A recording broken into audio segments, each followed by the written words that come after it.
जय श्री कृष्ण। मकर संक्रांति के पावन पर्व पर बहुत से नियम लिए जाते हैं।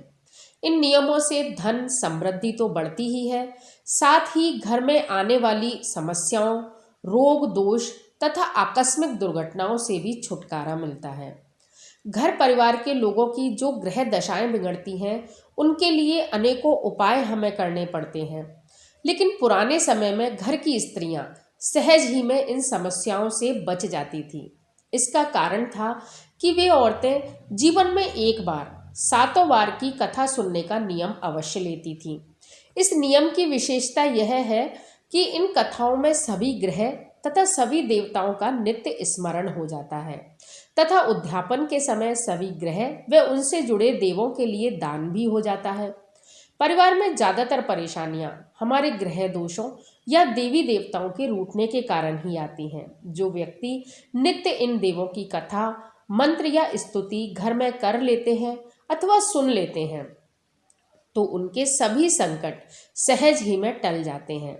हमारे सातों बार 7 देवी देवताओं को समर्पित है, जिसमें रविवार सूर्यदेव तथा उनके संपूर्ण परिवार, सोमवार चंद्रदेव व शिव भगवान, मंगलवार मंगलदेव तथा उनकी धरती माता, बुधवार बुधदेव व गणेश जी, गुरुवार गुरुदेव बृहस्पति व विष्णु भगवान, शुक्रवार शुक्र ग्रह एवं लक्ष्मी माता, शनिवार शनिदेव व हनुमान जी पर। आप गौर करेंगे तो पाएंगे कि धन, धर्म, घर में शांति, विद्या, बुद्धि, बल और संसार की हर वस्तु जिसकी हमें कामना रहती है और इस संसार से हमारे जाने के पश्चात जो धर्म पुण्य हमारे काम आता है, वह सभी इन्हीं देवी देवताओं से हमें प्राप्त होता है। तो आइए इस संक्रांति से हम आरंभ करते हैं सातों वारों की कथा। वीडियो में अंत तक बने रहिए। वीडियो को बीच में छोड़कर कथा का निरादर मत करिए। वीडियो के अंत में मैं आपको कथा सुनने की विधि तथा उज्जमन का तरीका भी बताऊंगी। तो कथा का आरंभ हम इस श्लोक से करते हैं, जिसमें सभी ग्रहों का स्मरण हो जाता है। ब्रह्मा मुरारीश त्रिपुरांतकारी, भानु शशि भूमि सुतो बुधश्च, गुरुश्च शुक्रश्च शनि राहु केतव, सर्वे ग्रहा शांति करा भवन्तु। अर्थात हे ब्रह्मा, हे विष्णु, हे शिव, आप तीनों से ही संसार में सब कुछ चलता है। हे तीनों लोकों के स्वामी, आप सूर्य, चंद्रमा, मंगल, बुध, गुरु, शुक्र, शनि, राहु और केतु, इन सभी ग्रहों को शांत करें। तो सातों बारों का आसरा, भरियो पियर और सासरा। इसके साथ ही हम विनायक भगवान का स्मरण करते हुए सर्वप्रथम हाथ में थोड़े से चावल के दाने लेकर आइए सोमवार व्रत की कथा का श्रवण करते हैं। एक नगर में बहुत धनवान साहूकार रहता था। उसके घर में धन की कोई कमी नहीं थी, परंतु वह बहुत दुखी था क्योंकि उसके कोई पुत्र नहीं था। वह इसी चिंता में दिन रात दुखी रहता। पुत्र की कामना के लिए वह प्रत्येक सोमवार शिव जी का व्रत और पूजन करता था। सायंकाल मंदिर में जाकर शिव जी के सामने दीपक लगाता।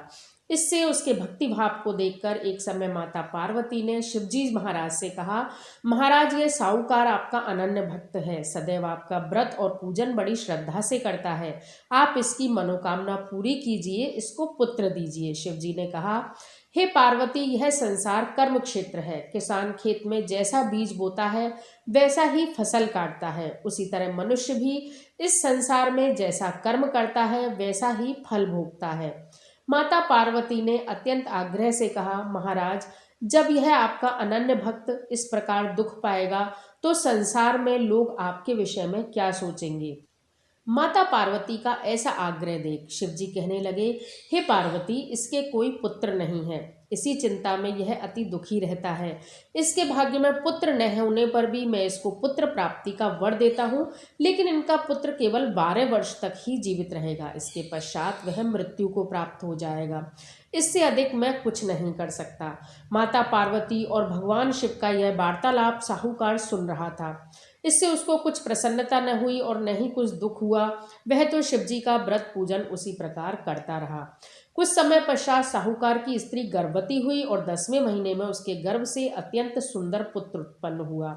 साहूकार के घर में खूब खुशी मनाई गई, लेकिन साहूकार जानता था कि इस पुत्र की आयु मात्र 12 वर्ष है, इसलिए ना तो उसने किसी को यह भेद प्रकट किया और न ही अपनी प्रसन्नता व्यक्त की। जब वह बालक 11 वर्ष का हो गया तो बालक की माता ने उसके पिता से उसका विवाह करने के लिए कहा।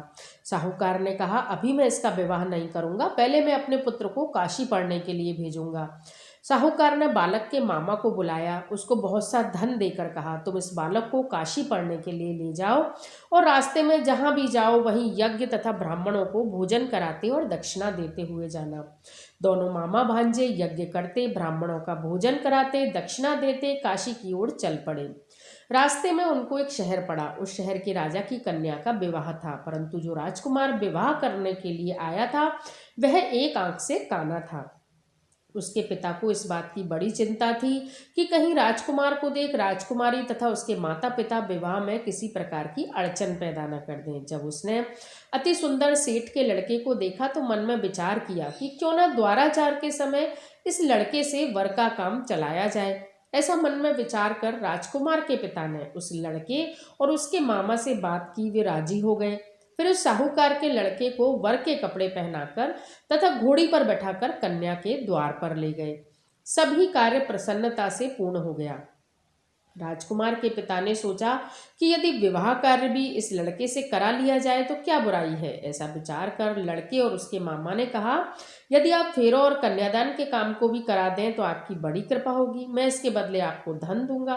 दोनों ने इसे सहर्ष स्वीकार कर लिया और विवाह कार्य भी अच्छी तरह से संपन्न हो गया। सेठ का पुत्र जिस समय जाने लगा तो उसने राजकुमारी की चुंदड़ी के पल्ले पर लिख दिया, तेरा विवाह मेरे साथ हुआ, परंतु जिस राजकुमार के साथ तुझको भेजेंगे वह एक आंख से काना है, मैं काशी पढ़ने जा रहा हूँ। सेठ के लड़के के जाने के पश्चात राजकुमारी ने जब अपनी चुंदड़ी पर ऐसा लिखा हुआ पाया तो उसने काने राजकुमार के साथ जाने से मना कर दिया। उसने अपने माता पिता को सारी बात बता दी और कहा कि यह मेरा पति नहीं है, मेरा विवाह इसके साथ नहीं हुआ है, जिसके साथ मेरा विवाह हुआ है वह तो काशी जी पढ़ने गया है। राजकुमारी के माता पिता ने अपनी कन्या को विदा नहीं किया, बारात वापस चली गई। इधर सेठ का लड़का और उसका मामा काशी जी पहुंच गए। वहां जाकर उन्होंने यज्ञ करना, लड़के ने पढ़ना शुरू किया। जिस दिन लड़के की आयु 12 वर्ष हुई उस दिन उन्होंने यज्ञ रचा था।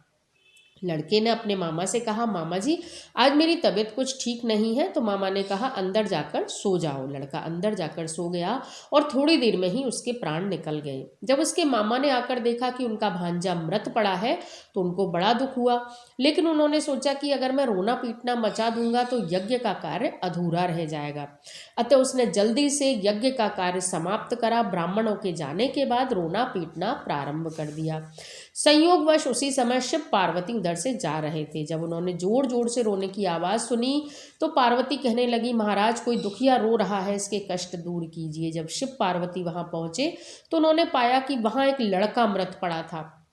माता पार्वती कहने लगी, महाराज यह तो उसी सेठ का लड़का है जो आपके वरदान से उत्पन्न हुआ था। शिव जी ने कहा, ही पार्वती मैंने तुमको बताया था कि इसकी इतनी ही आयु है, उसको यह भोग चुका है। तब पार्वती जी ने कहा, हे महाराज इस बालक को और आयु दो, नहीं तो इनके माता पिता तड़प तड़प कर मर जाएंगे। माता पार्वती के बार बार आग्रह करने पर शिव जी ने उसको जीवन का वरदान दिया। शिव जी की कृपा से वह लड़का जीवित हो गया। शिव और पार्वती कैलाश को चले गए। शिक्षा पूर्ण होने पर वह लड़का और उसका मामा उसी प्रकार यज्ञ करते, ब्राह्मणों को भोजन कराते, दक्षिणा देते अपने घर की ओर चल पड़े। रास्ते में उसी शहर में आए जहां उस लड़के का वहां की राजकुमारी से विवाह हुआ था। वहां आकर उन्होंने यज्ञ आरंभ कर दिया। उस लड़के के ससुर वहां के राजा ने उसको पहचान लिया और महल में ले जाकर खूब आप भगत की। बहुत से दास दासियों सहित आदर पूर्वक अपनी राजकुमारी और जमाई को विदा किया। जब वे अपने शहर के निकट आए तो मामा ने कहा कि मैं अब पहले तुम्हारे घर जाकर तुम्हारे माता पिता को खबर कराता हूँ। जब उस लड़के का मामा घर पहुंचा तो लड़के के माता पिता घर की छत पर बैठे थे। उन्होंने यह प्रण कर रखा था कि यदि हमारा पुत्र सकुशल लौट आया तो ही हम नीचे आएंगे, अन्यथा छत से गिरकर प्राण त्याग देंगे। उस लड़के के मामा ने आकर जब ये समाचार दिया कि आपका पुत्र आ गया है और पुत्र अकेला नहीं आया है, भरा पूरा परिवार सहित तथा धन धान्य लेकर आया है, तो उनको विश्वास नहीं हुआ। सेठ प्रसन्नता से भर उठा और मन ही मन शिव पार्वती के चरणों में उसने नमन किया। सेठ सेठानी आनंद पूर्वक नीचे आए। बाहर आकर उन्होंने पुत्र तथा पत्नी का भरपूर स्वागत किया। सभी बड़ी प्रसन्नता के साथ रहने लगे। जो कोई भी सोमवार के इस व्रत की कथा को धारण करता है, कथा को पढ़ता है, सुनता है, उसके सब दुख दूर होकर उसकी समस्त मनोकामनाएं पूर्ण होती हैं तथा इस लोक में नाना प्रकार के सुख भोग कर वह सदा शिव के लोक को प्राप्त होता है। बोलिए भगवान शिव शंकर की जय। बोलिए सोमवार की व्रत कथा की जय। कहते को सुनते को हुंकारा भरते को इस कथा को सुनने का पुण्य लाभ प्राप्त हो।